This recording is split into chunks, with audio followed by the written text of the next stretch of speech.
Good morning. Welcome to the Guaranty Bancshares second quarter 2024 earnings call. My name is Nona Branch, and I will be your operator for today's call. I want to remind everyone that today's call is being recorded. After the prepared remarks, there will be a Q&A session.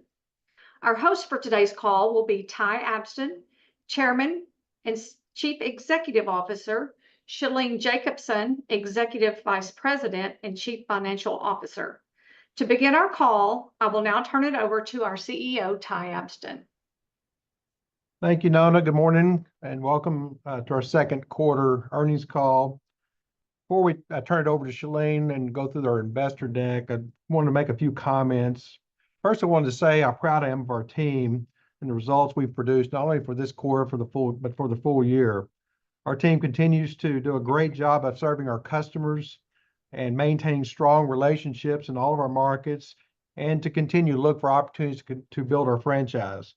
The Texas economy remains resilient, and I really see 2025 as the year that we're going to start seeing additional growth and continued growth in our markets. Our strategy has been and continues to be to maintain a well-positioned bank for an uptick in economic growth. This requires us to maintain strong asset quality, strong capital position, good liquidity, and really to have lending capacity in all of our key sectors, which we currently have and plan to maintain, so we are positioned for growth in the coming quarters.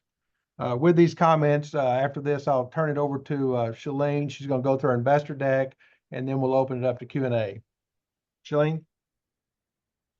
Great, thanks, Ty. I'll kick it off with the balance sheet first.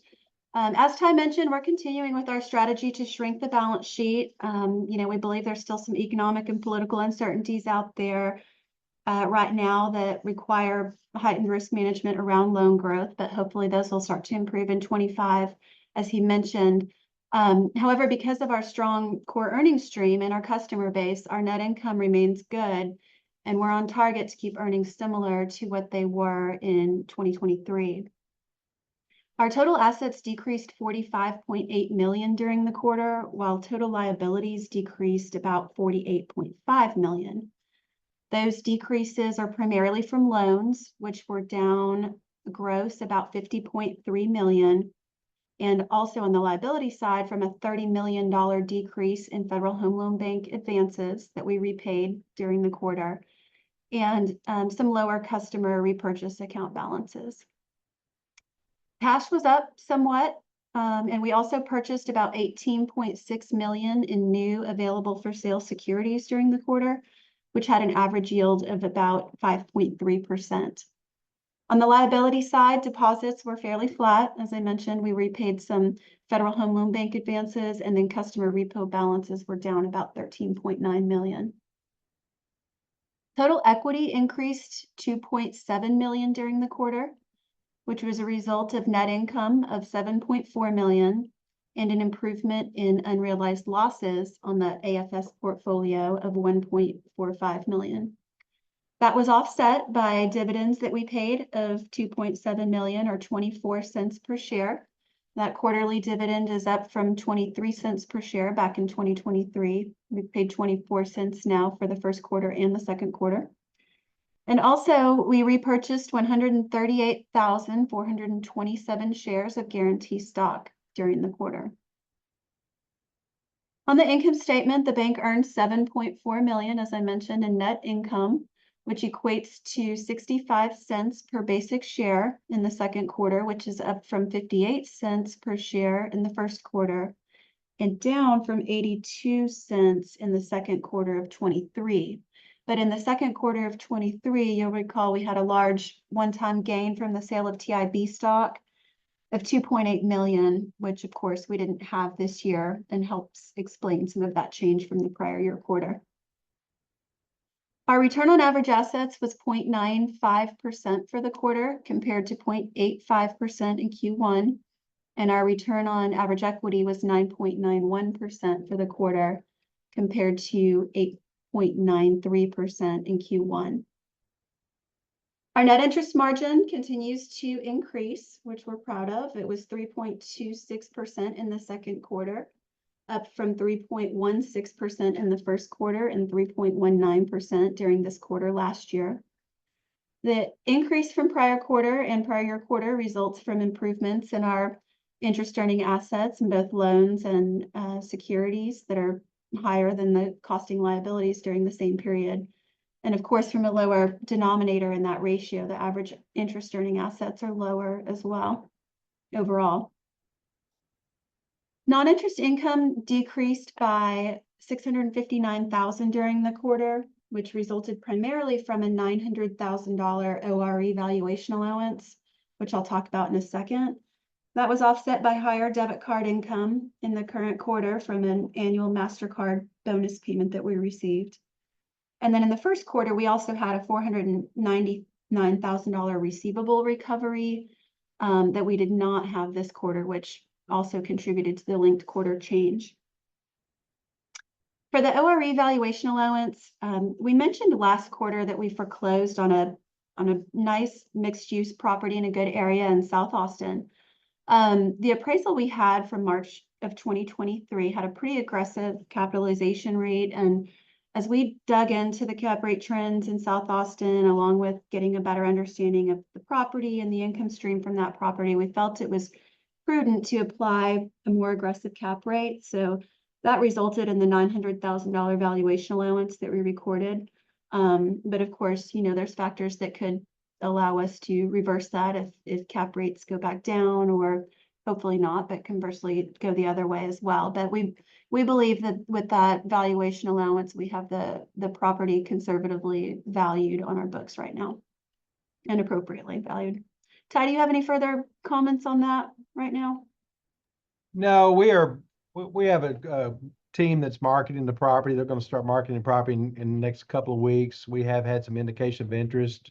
We do think we have it fairly valued, and we're going to recognize full value on the property.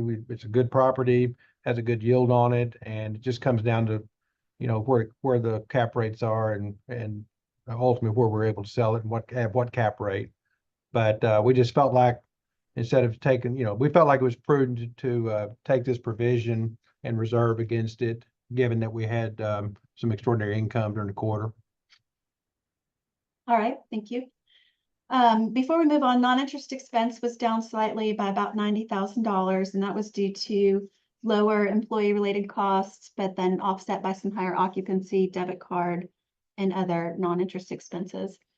Our efficiency ratio was 72.34% for the quarter, which was driven higher by the decrease in non-interest income. All right, on to our credit portfolio and allowance for loan losses. As I mentioned, gross loans decreased by $50.3 million in the first quarter and have decreased by about $108 million year to date.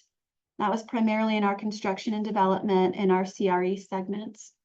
We did originate $73.5 million in new loans during the second quarter at an average rate of 8.26%, so new loan yields remain strong. Non-performing assets continue to remain at historically low levels. They were 0.71% of total assets for the quarter compared to 0.68% in the prior quarter, so still well below 1%. Those percentages include both the ORE and non-accrual loans. But if we exclude the ORE, non-performing loans as a percentage of total loans is only 0.28%. And non-performing loans as a percentage of total assets is only 0.2%. So still, pretty good percentages there. Net charge-offs also remain low. We had $78,000 in net charge-offs during the quarter and a net charge-off to average loans ratio of 0.01% for the second quarter. In early July, we did foreclose on a single family property in our DFW market that has a book value of $1.2 million. That property's for sale, and we expect minimal losses in disposing of that asset. Commercial real estate and office-related loans continue to be a hot topic, as you all know. However, as we've mentioned in prior calls, we manage those concentrations very well. We've got a diverse portfolio and really don't have any significant concerns in those areas. CRE represents about 40.6% of our total loan portfolio. And of that percentage, only 5.5% is office related, with relatively low average loan balances of only $551,000 as of June 30th. Our substandard loans were $23.5 million at quarter end, which is up from $17.5 million at the end of Q1. That increase is the result primarily of two loan relationships totaling $7.9 million that were downgraded to substandard this quarter. However, those loans they're current on payments. We're well collateralized on those, and we really don't expect any significant losses, if any, as we work through those. But we believe those loans are reserved appropriately as a result of their substandard risk rating now. Overall, we have 131 substandard loans with an average balance of only about $179,000. So most of those credits are smaller consumer or small business related customers that we're working with to get those loans current or hopefully paid. We did have a reverse provision for credit losses of $1.2 million during the quarter, and that's almost entirely due to the lower loan balances of $108 million so far year to date that I described earlier, as well as our just stable overall credit trends. You know, we, like everyone else, I think, have some one-offs, but overall our past due percentages, our non-accrual percentages, those non-performing loan trends are still looking really good. We've made minimal adjustments to applicable Q factors so far in 2024 because we think that the adjustments that we made during 23 remain relevant today. The reverse provision, again, is almost entirely due to lower loan balances, but it was offset somewhat in Q2 by that increase in the substandard loan pool that I mentioned. At quarter end, ACL coverage is 1.32% of total loans, which is similar to the ratios we had at the end of the first quarter and year end, which were 1.35% and 1.33% respectively. All right, on to deposits, liquidity, and capital. As I mentioned previously, total deposits were relatively flat during the quarter, while customer repo balances were down about $14 million. We continue to see a shift from non-interest bearing to interest bearing deposits, although it is slowing down. Non-interest bearing deposits decreased $8.4 million in the second quarter, while interest bearing accounts increased $6.8 million, primarily driven by new CDs. We've got a few markets that are that have some specials and are doing a good job getting new CDs. Despite the shift, non-interest bearing deposits still represent 31.2% of total deposits at quarter end. And as I've mentioned in previous quarters, we expect that ratio to be closer to our historical average of mid to high 20s at some point as we continue to move later into 24 or early 25, but we're happy to see it continuing to be above 30% for now. With respect to overall deposit risk, Guaranty has a very granular and historically stable core deposit base. At quarter end, we had over 89,000 deposit accounts with an average account balance of just over 29,000. Our uninsured deposits also remain relatively low, excluding public funds and Guaranty owned accounts. Uninsured deposits were 25.7% of our total deposits at quarter end. Liquidity is good. We ended the quarter with a liquidity ratio of 13.6%, despite using some cash flows from matured securities and loan repayments to invest in some new higher yielding AFS securities and to pay down Federal Home Loan Bank advances by $30 million during the quarter.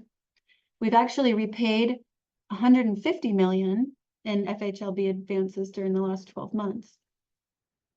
We also have total contingent liquidity of about $1.3 billion available through either Federal Home Loan Bank advances, the Federal Reserve Bank, or correspondent bank Fed funds lines and revolving lines of credit. Our total net unrealized losses on investment securities remains reasonable at about $50.8 million, of which $19.1 million is attributable to our AFS securities and included within the equity in AOCI. Our capital also remains strong. We used a portion of our excess capital in the second quarter to pay the 24-cent per share dividend that I mentioned earlier, and also to repurchase those 138,427 shares of Guaranty common stock at an average price of $29.50 per share. And this, of course, continues to add intrinsic value for our shareholders, we believe. Our total equity to average assets as of June 30th was 9.9%. That concludes our prepared remarks, so I will turn it back over to Nona for Q&A. Thank you, Shalene. It is now time for our Q&A session. Our first question will be from Matt Olney with Stephens. And I will unmute Matt's line.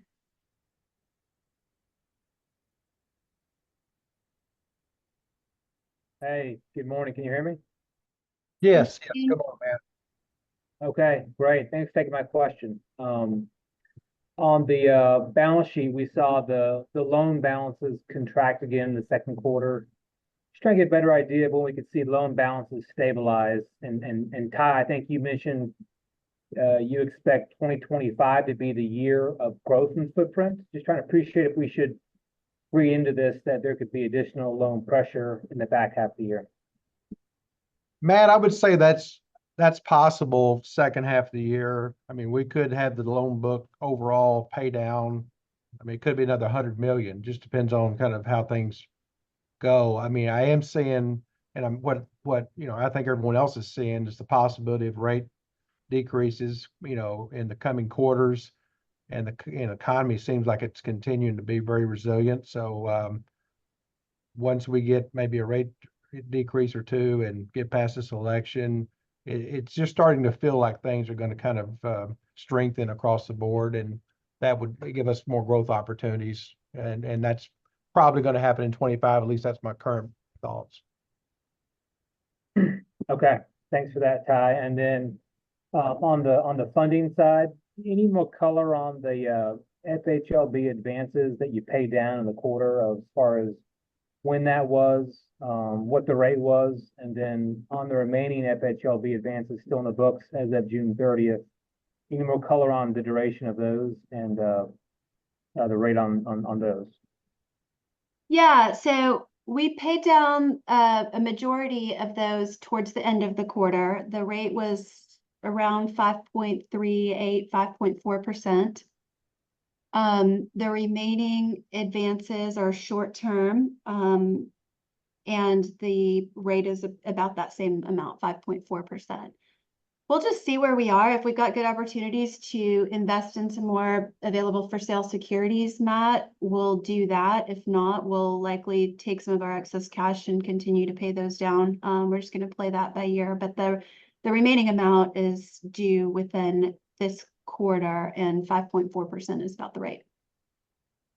Okay, thanks for that, Shalene. And then on the Austin property that you guys discussed, sounds like you're putting a more conservative cap rate assumption on that. Just remind me of the most recent appraisal on that property, and then any more color on just the existing leases on that property. Yeah, I think we have one remaining space that is under an LOI, and we're negotiating to get the lease signed. It'll be 100% occupied. It just, with the appraisal we have, I believe is 17 million. Depends on the cap rate you use. We did receive an LOI on the property that's 90% of what we're originally booked it at, that we passed on. We did take this reserve because, again, it depends on the cap rate you use, and we just felt it was prudent to take the reserve we took because we had available, earnings to do it. And but we think it's a good property, good assets, and a strong part of Austin. And we're gonna, we don't have the pressure to, offload it immediately. So we're gonna get it leased up. We have one of the, the best management firms in Austin managing it for us and also marketing it for us. And they're rolling out the marketing.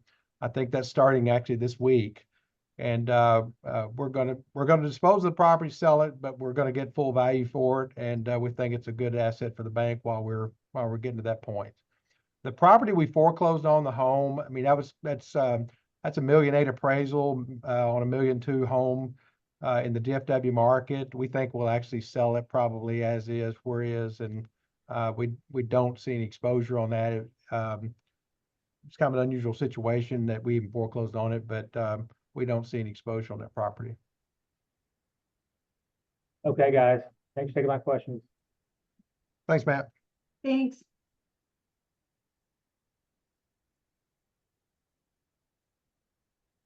Our next call will be from Michael Rose with Raymond James. Hey, good morning, everyone. Can you hear me? Sure. Good morning, Michael. Yes, good morning. Hey, good morning. Thanks for taking my questions. Just following up on a similar line to Matt, just as it relates to, kind of some of the on-balance sheet liquidity and FHLB borrowings. I think your liquidity ratio was up about 300 basis points Q on Q. I know there's been a push by regulators, particularly for the banks over 10 billion in size, to have more on-balance sheet liquidity. Was that some of the rationale there? And then just separately related to that, if I look at cash to assets, which, I've heard from an increasing number of banks that, regulators may want that number or percentage higher. I think you guys are about 1.5%. Would you take some of those maturing cash flows, understanding that you would look to buy some additional AFS securities, but just given what we saw with the total liquidity ratio this quarter, would you expect that to continue to build as we move forward? Thanks. Yeah, Michael, I would say that it's likely to build. I mean, our strategy, like I said in my opening comments, is to really, to maintain a strong position. So we're ready to grow the balance sheet as we see the economy improve and opportunities improve. And that's very similar to how we approached, the 2008 financial crisis. And we want to be positioned with liquidity, with capital, and also with capacity, lending capacity in all of our buckets, to grow the company as we see growth opportunities open back up. So we're going to grow liquidity, and as we see, that it makes sense for us, we are adding to the bond portfolio because we think adding that portfolio now's a good time. Now's a good time to do that, and we have the ability to do it, which is a good place to be. We have the excess capital, buy back stock at advantageous prices. Again, trying to make sure we're positioned to take advantage of opportunities we see not only currently but also in front of us. So we'll build liquidity, and more than likely, we're not seeing strong loan demand, although we're seeing, again, very resilient economy across Texas. But things just aren't as attractive for our customers, and as we're looking at opportunities at 7.5%, 8.5% borrowings versus what they've been. So we're not gonna fight against that reality, but we plan to be well positioned as things improve, because we don't want to be in a position where we either don't have capacity to lend, we don't have the capital, we don't have liquidity, and when things open up, we can't go back on offense. So that's been our strategy really the last 2 years, and we plan to continue that more than likely throughout the remainder of this year until we see the environment improve. Very helpful. And then just as we think about maybe potential for more on-balance sheet liquidity, juxtaposed with, the declining loan balances, you guys have done pretty well on the margin, particularly this quarter, up 10 basis points, Q on Q. You previously talked about, 2 to 3 basis points a month with some of the fixed asset repricing. Can you just help us appreciate, some of the puts and takes, and if that 2 to 3 basis points a month is the way we should still think about it with all that in context? Thanks. Yes, I mean, that's still kind of the run rate with our NIM. It's still improving 2 to 3 basis points a month as we're catching up on the asset side of the balance sheet and repricing.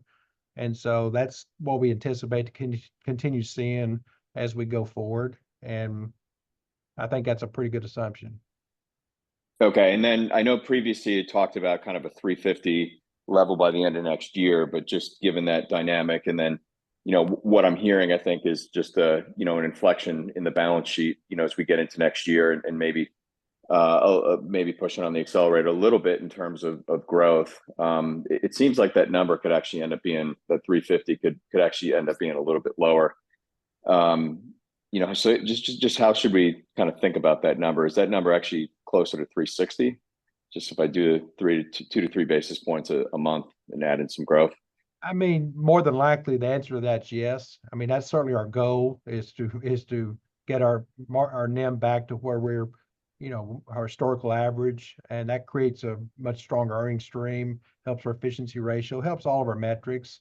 At this point, like everyone else, we've been trying to build it back, so we kind of targeted 350, but without a material change in rates, and I'm talking about 200-300 basis point change in rates over a short period of time, we should pick up 2 to 3 basis points on a forward basis a month for the next several quarters. So we do go past that 350 as we're continuing to again reprice the asset side of the balance sheet. Very helpful. And then maybe just finally for me, just on the buyback, I think the earn back this quarter was around 3.6 years, certainly well within acceptable earn back. Should we expect continued, just given where your capital levels are, looks like more shrinkage of the balance sheet potentially here in the next couple quarters, should we expect share repurchases to continue at or around this pace as we move forward and potentially finish out the program in the timeline? I think it expires in April of 2026. Should we expect full usage of that, assuming an earn back around these levels and just the capital levels? Thanks. The answer is yes, Michael. If the earn back is kind of in that same range, which means our average price would be in the range we've purchased in this past quarter, then yes, that's a capital allocation priority for us. If the earn back pushes out, obviously we'd be less aggressive. Totally understand. Thanks for taking all my questions. Absolutely. Thank you. Our next call will be from Woody Lay with KBW.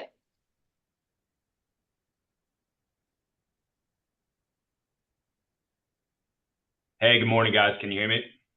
Yes. Good morning. Yeah, wanted to touch on the loan growth and the expectations that maybe we see a pickup in 2025. Just as you talk to your customers, do you think it's enough to just get one rate cut and that'll push loan growth higher, or do you think your customers need to see 2 or 3 rate cuts to really engage on potential projects?